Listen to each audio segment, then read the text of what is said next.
The claims window in EMR Datacenter is used to post insurance payments, transfer or write off claim balances, and resubmit to another payer. There are two different methods of posting insurance. They are claim posting and line item posting. Claim posting allows you to post to an entire claim, while line item posting provides a detailed posting for each service on a claim. The procedure for posting is the same for either method. The only difference is how the posting is distributed. You can choose the default posting method in Tools, Preferences, Insurance. However, you may still choose either method to post. First, open a patient in EMR Datacenter. Then click the Claims icon on the left to open the Claims window. Across the top left are three buttons. They are Save, to save any changes made, Print, to print the currently selected claim, and Quick Claim, to create new claims or recreate deleted claims for the open patient. On the right is the patient's name and chart number. The next row down has a series of buttons on the left pertaining to the selected claim. Claim properties will pop up a window with the claim transactions and other information. The Relock Policy button is used when changes are made to the patient policy window that need to be updated for the selected claim. Use the Delete Claim button to delete the selected claim. Click the Payer button to view the payer information. The IntelliSense button displays the IntelliSense. The Audit Balances button is used to update claim transactions and balances. Use the Services or Service and Financial button to toggle between the collapsed and expanded view for the claims. Moving to the right is a drop-down to choose between claim posting or line item posting, and the Refresh button to refresh the window. Next are the tabs for open and closed claims. Any claim with a balance due is an open claim. Once the balance due is 0, it becomes a closed claim. Click the appropriate tab to switch between open and closed claims. Below the Open and Closed Claims tab is the Payment Post Date. This is the posting date of the entry for the payment and defaults to today's date. You may choose to backdate the posting to the date payment was received or the date the check was deposited. To change the date, either type it in the box or click the arrow to the right and choose the date from the calendar. Optionally, enter the check number in the Distributed Check Number field. If you enter the amount of the check you are posting in the Amount field, as you post payments, the remaining field will calculate how much is left to post. Next is the Resubmit To drop-down to resubmit the selected claim to a supplemental or secondary payer.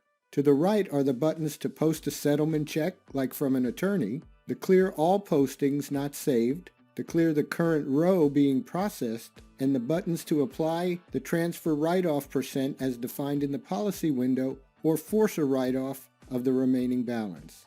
The contents of the grid below will show the open claims for claim posting and the open services for line item posting when the Open tab is selected. If the Closed tab is selected, you will see the closed claims or closed line items depending on the posting method. When claim posting, for each claim are the claim ID, which is the date time the claim was created, the current payer, and the assignment column. Next are the from through dates of service, the amount billed, any copay collected, then the due amount. For line item posting, for each service are the claim ID, again which is the date time it was created, the payer, the description of the item's procedure, the date of service, the CPT code and modifiers, the quantity, the amount billed, any copay collected, then the due amount, and the provider column with the provider ID. The paid remark, transfer remark, and write-off remark fields are for the actual posting. The queue field on the right shows if the claim is queued for printing to paper or export to a disk image for electronic submission based on the form type in the Policies window. The Closed Claim window displays the same information. We have added keyboard shortcuts to speed up the posting process. They are Control-P to post the total amount due in the paid field, Control-T to transfer the amount due to the patient responsibility, Control-W to write off the balance due, and Control-R to resubmit the claim to a secondary payer. Hold down the Control key and press the desired letter. Next, we will go over the claim posting method. First, enter the date, check number, and amount to post. Click on the first claim you want to post. The grid for that claim will expand and the paid remark field will be highlighted for you to enter the amount of payment. Optionally, if the total amount due is paid, you can enter Control P. Use the Tab or Enter keys to cycle through the posting fields or click the field you want to post next.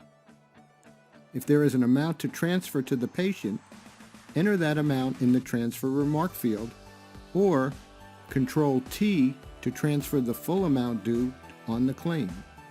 Similarly, if there is an amount to write off, enter that amount in the Write-Off Remark field or Control W to write off the full balance due on that claim. If there is a supplemental payer and the payer is listed in the After Payment Resubmit To box on the Policies window, you will see a reminder under the primary payer stating there is supplemental coverage. In this case, you do not want to transfer or write off the unpaid balance. Instead, you want to resubmit the claim. To resubmit the claim to the secondary, either click the Resubmit To drop-down and choose the secondary, or enter Control R. You will see the claim is queued for resubmission. If there is a secondary payer and you try to enter a Control T or Control W, you will receive a pop-up message saying you are unable to automatically transfer or write off for this claim. You can, however, enter an amount to transfer or write off, though it is not recommended. Additionally, if you post the payment and move to the next claim, you will receive a pop-up message asking if you want to resubmit the current claim. Choose Yes to resubmit or No to leave it on the primary payer.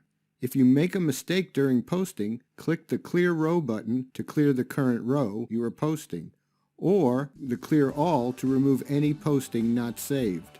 When you are finished posting the check, click on the Save to save the postings and queue the resubmitted claims. In claim posting, when you touch a claim, you will see the claim's properties on the right. On top is the claim ID and the claim's line items. Below that are the posted items for the selected claim. Toward the bottom is the claim amount due, and the bottom section show the submit history, which are the times the claim was printed or exported. The line item posting method is identical to claim posting with the following exceptions. As mentioned earlier, you are posting to each individual line item instead of the whole claim. Line items include the CPT code and any modifiers, as well as the quantity and description of the service provided. A claim can have both open and closed line items. Touch an item while line item posting. On the right, you will see the claim ID on top and the services on the claim with the selected item highlighted. Click the Services and Financial button on top to expand the line items to see the transactions posted to each line item. Towards the bottom is the claim amount due, and the bottom section shows the submit history, which is the times the claim was printed and or exported. Optionally, in either posting method, you can post lump sum payments like from an attorney. The settlement button will post the lump sum payment to as many claims as it can, then automatically write off the rest of the claims. To do this, enter the amount of the check and optionally change the posting date and distributed check number. Then click the Settlement button to process the settlement. This concludes this video on the two methods of posting claims in EMR Datacenter. Be sure to check out and subscribe to our YouTube channel for more videos and click the notification bell to be alerted when new content is added. Thank you for watching.